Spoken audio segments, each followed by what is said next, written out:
नमस्कार विद्यार्थियों, मैं ओम प्रकाश सुमन आपका एक बार फिर स्वागत करता हूं। इस वीडियो में हम नर युग्मकोद्भिद का परिवर्धन का अध्ययन करेंगे। इससे पहले हमने परागकण पढ़ा था भाई, तो मैं आपको बता देना चाहता हूं, जिस विद्यार्थी ने इससे पहले वाले वीडियो नहीं देखे हैं उसके ये वीडियो कतई समझ में नहीं आएगा, बिल्कुल भी। क्योंकि नर युग्मकोद्भिद का परिवर्धन जो होता है वो परागकण से होता है। इसके लिए हमें परागकण की संरचना के बारे में याद करना पड़ेगा। अगर आप लोगों ने इससे पहले वाले वीडियो में परागकण की संरचना नहीं पढ़ी है तो फिर ये इस वीडियो में कुछ भी समझ में नहीं आएगा। परागकण की संरचना के बारे में हम थोड़ा सा डिस्कस कर लेते हैं। इससे पहले हमने परागकण की संरचना के बारे में देखा था। ये हमारे पास परागकण की संरचना है। तो परागकण की संरचना में हमारे पास क्या क्या चीज़ें होती है। एक तो होता है बाह्यचोल, एक होता है अंतःचल, उसमें होती है एक रिक्तिका और होता है उसमें केंद्रक, और 2-3 होते हैं उसमें जनन छिद्र। ये अगर आपने इससे पहले नहीं पढ़ा है तो फिर ये वीडियो समझ में नहीं आएगा। तो अध्ययन करते हैं हम नेक्स्ट वीडियो में। हमारा वीडियो चल रहा है नर युग्मकोद्भिद का परिवर्धन। देखिए, जो भी स्क्रीन पर आपको नज़र आ रहा है उसको ऐसा का ऐसा एक कॉपी में लिख लीजिए। नोट्स यही नोट्स हैं, और जो क्लास में मैं आपको पढ़ाऊँगा तो उसी में भी यही आपको ऐसा का ऐसा ही लिखना पड़ेगा। तो इसको ही आप लिख सकते हो। जो भी वीडियो आपको मिल रहे हैं, जो स्क्रीन पे आपको नज़र आ रहा है, उसको आप एज इट कॉपी में लिख लीजिए। तो पढ़ते हैं हम नर युग्मकोद्भिद। नर युग्मकोद्भिद का विकास। सबसे पहले हमें जानना होगा कि नर युग्मकोद्भिद होता क्या है। नर युग्मकोद्भिद का मतलब होता है नर युग्मक, ठीक है। तो नर युग्मकोद्भिद यानी युग्मक बनने से पहले की जो अवस्था होती है ना, वो युग्मकोद्भिद कहलाती है। यानी ये निषेचन करने की कंडीशन में नहीं होती है। जैसे ही युग्मक बन जाते हैं, ये निषेचन करने की स्थिति में आ जाते हैं, कंडीशन में आ जाते हैं। तो नर युग्मकोद्भिद का विकास 2 चरणों में होता है। यानी नर युग्मक बनने में कितने चरण काम आते हैं? 2। एक तो होती है परागण पूर्व अवस्था, एक होती है परागण पश्च अवस्था। परागण पूर्व अवस्था का मतलब परागण से पहले की अवस्था में परागकण में ऐसे क्या परिवर्तन आते हैं जिससे ये जो अवस्था है परागण पूर्व अवस्था कहलाती है। और परागण पश्च अवस्था, परागण के पश्चात क्या स्थिति होती है उसका हम अध्ययन करेंगे। तो आपके सामने देखिए, स्क्रीन पर नज़र आ रहा है ये परागण पूर्व अवस्था। इसमें क्या होता है, इसमें एक बड़ी कायिक कोशिका होती है और इसमें एक छोटी जनन कोशिका होती है। तो परागण पूर्व अवस्था में 2 काम होते हैं। एक तो बड़ी कायिक कोशिका बनती है और एक छोटी जनन कोशिका बनती है। दूसरी अवस्था है परागण पश्च अवस्था। इस अवस्था में नर युग्मकों का निर्माण होता है भाई। और नर युग्मक का निर्माण जो होता है जनन कोशिका से ही होता है, और जनन कोशिका में ही 2 नर युग्मक बनते हैं। इसी को हम आगे डिटेल से अध्ययन करेंगे। तो पहली अवस्था आती है हमारी परागण पूर्व अवस्था। परागण पूर्व अवस्था में क्या होता है, लघु बीजाणु जो आपने पढ़ा है, तो लघु बीजाणु का जो केंद्रक होता है, लघु बीजाणु के केंद्रक में समसूत्री विभाजन होता है। लघु बीजाणु के केंद्रक में समसूत्री विभाजन होता है। आपको पता है कि समसूत्री विभाजन में क्या होती है, कोशिक गुणसूत्रों की संख्या बराबर होती है, जिससे एक बड़ा कायिक केंद्रक बनता है और एक छोटा जनन केंद्रक बनता है। तो मैं आपको बता दूं, 2 केंद्रक बनेंगे। लघु बीजाणु यानी परागकण, उस परागकण के केंद्रक में 2 डिवीजन होंगे। कितने डिवीजन होंगे? 2। यानी विभाजन होगा, जिससे क्या चीज़ें बनेगी, एक तो बनेगा बड़ा कायिक केंद्रक, थोड़ा बड़ा सा बनेगा, एक बनेगा छोटा जनन केंद्रक। अब क्या होगा, 2 केंद्रक बन गए। इससे आगे क्या होगा, अब इन दोनों केंद्रकों के मध्य झिल्ली बन जाती है। अब इन दोनों केंद्रकों के मध्य झिल्ली बन जाती है, जिससे एक बड़ी कायिक कोशिका तथा एक छोटी जनन कोशिका का निर्माण होता है। अब देखिए, पहले तो क्या बने थे, 2 केंद्रक, एक बड़ा कायिक केंद्रक और एक छोटा जनन केंद्रक। अब इन केंद्रकों के मध्य क्या बन गई, झिल्ली बन गई। क्या बन गई? झिल्ली।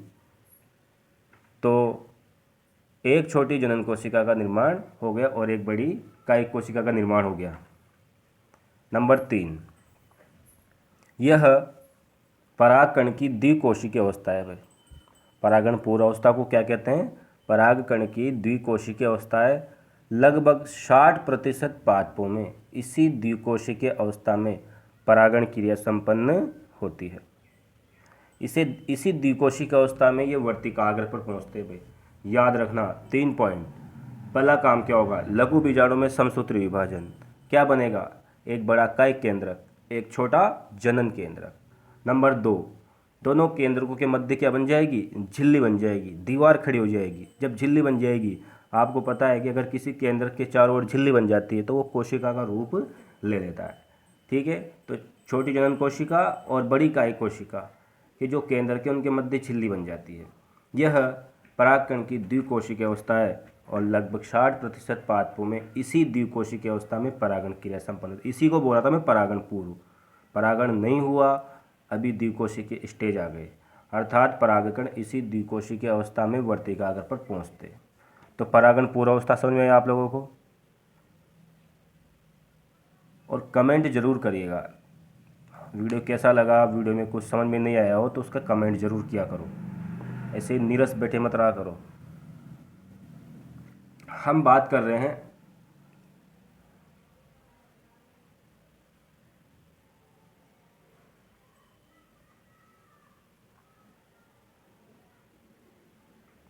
तो देखिए आप अब किस प्रकार से 2 सेल स्टेज बनती है, परागण पूर्व अवस्था संपन्न होती है। तो मैं आपको बता देता हूँ। सबसे पहले लघु बीजाणु चतुष्क आपने पढ़ रखा है। लघु बीजाणु चतुष्क बनता है बीजाणुधानी से, है ना। उसके बाद क्या होगा? उसके बाद रसधान्य प्रकट हो जाएगी और इसका केंद्र थोड़ा आकार बड़ा लेने लगेगा।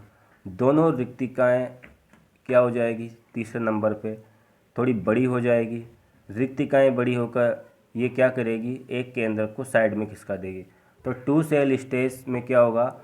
एक तो कायिक केंद्रक बनेगा, एक जनन केंद्रक बनेगा। दोनों के मध्य देखिए आप, ये मैं बता दूं आपको, ये भित्ति बन गई। दोनों केंद्रकों के मध्य क्या बन गई? भित्ति बन गई। तो ये थोड़ी बड़ी वाली जो है, मैं इसको डार्क कर देता हूँ, ये बड़ी वाली, ये क्या है? कायिक कोशिका है ना। और ये जनन केंद्रक है छोटा वाला, इसके आसपास भी क्या बन गई? इसके आसपास भी ये झिल्ली बन जाती है। इसको भी मैं बता देता हूँ आपको, ये वाला, ये छोटा वाला क्या हो जाएगा? जनन केंद्रक। और इस जनन केंद्रक वाली कोशिका को क्या कहेंगे? जनन कोशिका कहेंगे। आगे बढ़ते हैं तो आगे क्या होता है? देखिए आप, नर युग्मक का निर्माण होता है और इसी से यहाँ से ही पराग नलिका का निर्माण हो जाता है। ये थोड़ी बाद वाली स्टेज है, मैं आपको थोड़ा पहले बता रहा हूँ। तो 2 सेल स्टेज तक याद रखो भी आप। 2 कोशिकीय अवस्था होती है। 2 कोशिकीय अवस्थाओं के बाद एक जनन केंद्रक से 2 नर युग्मक या 2 नर केंद्रक बनते हैं, एक पराग नलिका बनती है। चलो आगे डिस्कस करते हैं और क्या है। अब हम कोशिकाओं के बारे में पढ़ते हैं कि कोशिकाएं क्या क्या किस प्रकार से होती है, क्या क्या उनके फीचर होते हैं। तो मैं आपको बता देता हूं कि 2 कोशिकाएं बनी थी आपके सामने। एक तो बनी थी कायिक कोशिका और एक बनी थी जनन कोशिका। कायिक कोशिका, इस कोशिका का केंद्रक बड़े आकार का होता है भाई। कैसा होता है? बड़े आकार का। कोशिका का केंद्र कैसा होता है? बड़े आकार का होता है। केंद्रक का आकार कैसा? बड़ा। कायिक कोशिका का केंद्रक प्रारंभ में गोलाकार, बाद में अनियमित आकार का हो जाता है। जो कायिक कोशिका का केंद्रक है, पहले तो कैसा होता है? बड़े आकार का होता है और बाद में ये थोड़ा जो बड़ा होता है वो छोटा भी होता है। तो कायिक केंद्रक प्रारंभ में गोलाकार, बाद में अनियमित आकार का हो जाता है। इसमें क्या होता है? इसमें पर्याप्त मात्रा में आरएनए व प्रोटीन होते हैं भाई। याद रखना, कायिक कोशिका के केंद्रक में आरएनए बहुत ज़्यादा होता है और उसमें प्रोटीन भी होती है। इसकी रसदानियाँ जो हमने पहले देखा था वो विलुप्त हो चुकी है और रसदानियाँ विलुप्त होने के बाद आगे की स्थिति देखिए। कायिक कोशिका द्वारा अंकुरण के समय पराग नली का निर्माण किया जाता है। इम्पोर्टेंट लाइन है कि कायिक कोशिका का मुख्य कार्य क्या है? कायिक कोशिका का मुख्य कार्य अंकुरण के समय पराग नली का निर्माण करना। पराग नली का निर्माण करना। आगे बात करते हैं। कायिक कोशिका में कोशिका द्रव्य की अधिकता के कारण आरएनए की मात्रा अधिक होती है। तो ये भी क्वेश्चन है पूछने के लायक कि कायिक कोशिका में ये कोशिका द्रव्य की अधिकता होती है, इसी वजह से आरएनए की मात्रा भी अधिक होती है। तो पूछ लिया जाए कि कौन सी कोशिका में आरएनए की मात्रा ज़्यादा होती है, तो वो कोशिका यानी कायिक कोशिका है जिसमें आरएनए की मात्रा अधिक होती है। क्यों होती है? होने का कारण क्या है?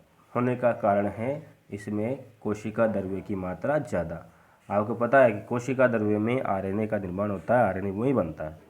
तो कायिक कोशिका के बारे में आपने क्या समझा? बड़े आकार की कोशिका है, इसका केंद्रक पहले तो गोल गोल था, बाद में कैसा हो गया? बाद में हो गया ये अनियमित आकार का। इसमें क्या क्या होता है? इसमें आरएनए होता है, इसमें प्रोटीन होती है, इसमें रसदानी होती है लेकिन विलुप्त हो जाती है। इसका काम क्या है? अंकुरण के समय पराग नली का निर्माण करना। और दूसरी बात इसकी खासियत यह है कि इसमें कोशिका द्रव्य ज़्यादा होता है, पानी ज़्यादा होता है, इसलिए यहाँ पे आरएनए की मात्रा भी क्या होती है? अधिक होती है। आइए इसके बारे में आगे हम देखते हैं। जनन कोशिका। जनन कोशिका के बारे में देखिए, जनन कोशिका क्या है? जनन कोशिका ये लेंस के आकार की होती है भाई। किसके आकार की होती है? लेंस के आकार की होती है, लेकिन परागकोश भित्ति से पृथक होने के बाद ये गोल हो जाती है। जो पहले गोल थी वो तो होगी अनियमित आकार की, और जो लेंस के आकार की है वो बाद में जाके कैसी हो जाती है? गोल हो जाती है। तो याद रखना, यह लंबी कृमि के समान दिखाई देती है, बाद में ये कैसी हो जाती है? कृमि, कीड़े के जैसे, इल्ली के जैसे हो जाती है, गोल गोल थोड़ी लंबी सी हो जाती है। इसका कृमि रूपी लंबा आकार पराग नलिका में इसकी गति को सुगम बनाता है भाई। पराग नलिका, इस तरह से मैं आपको एक छोटा सा डायग्राम बना के दिखाता हूँ। ये हमारा पराग कण और इससे बनती है ये पराग नलिका, इसी में ये केंद्रक आ जाता है। इसका आकार कैसा हो जाएगा? लंबा गोलाकार। तो अब पतली नली में से निकलना है तो आदमी को लंबा होना ही पड़ेगा, तो इस केंद्रक को लंबा होना पड़ेगा पराग नली में से निकलने के लिए। जनन कोशिका में सभी कोशिकांग उपस्थित होते हैं, परंतु कोशिका द्रव्य बहुत कम होता है, आरएनए की मात्रा भी कम होती है। क्यों? आपने पहले पढ़ा था, जिसमें कोशिका द्रव्य ज़्यादा था उसमें आरएनए ज़्यादा, जिसमें कोशिका द्रव्य कम है उसमें आरएनए भी कम है। तो जनन कोशिका इम्पोर्टेंट, इसका नाम जनन कोशिका क्यों? क्योंकि ये जनन से संबंधित कार्य करेगी। इसका लेंस के आकार की है, बाद में गोल हो जाती है ना, और लंबी कृमि रूपी समान दिखाई देती है। इसका कृमि रूपी लंबा आकार पराग नलिका में इसकी गति को क्या बनाता है? सुगम बनाता है। जनन कोशिका में सभी कोशिकांग होते हैं, परंतु कोशिका द्रव्य बहुत कम मात्रा में होता है भाई, ये याद रखना। इसमें आरएनए की मात्रा भी कम होती है। आपसे अंतर पूछा जा सकता है, जनन कोशिका में और कायिक कोशिका में अंतर बताइए। नेक्स्ट आगे बढ़ते हैं हम। आगे हमारा वीडियो, तो हमने इस वीडियो में हमें इतना ही याद रखना है कि जनन कोशिका का इतना सा बना लो, बस इतना सा अगर आप पढ़ लोगे तो बहुत अच्छा रहेगा। तो हमने आज क्या क्या पढ़ा? हमने आज पढ़ा नर युग्मकोद्भिद का विकास, नर युग्मक कैसे बनते हैं, तो एंड तक हम अभी और पढ़ेंगे। तो नर युग्मक, ये देखिए 2 नर युग्मक बनते हैं इस तरह से। तो ये वाली अभी हमने परागण पूर्व अवस्था पढ़ी है, परागण पश्च अवस्था अभी हम अगले वीडियो में पढ़ेंगे। थोड़ा डिटेल है, वीडियो ज़्यादा बड़ा हो जाता है तो अपलोड होने में थोड़ी सी प्रॉब्लम आती है, इसलिए हमने अभी कोशिकाओं के बारे में पढ़ा है। एक तो पढ़ी है हमने कायिक कोशिका, एक पढ़ी है हमने जनन कोशिका, ठीक है।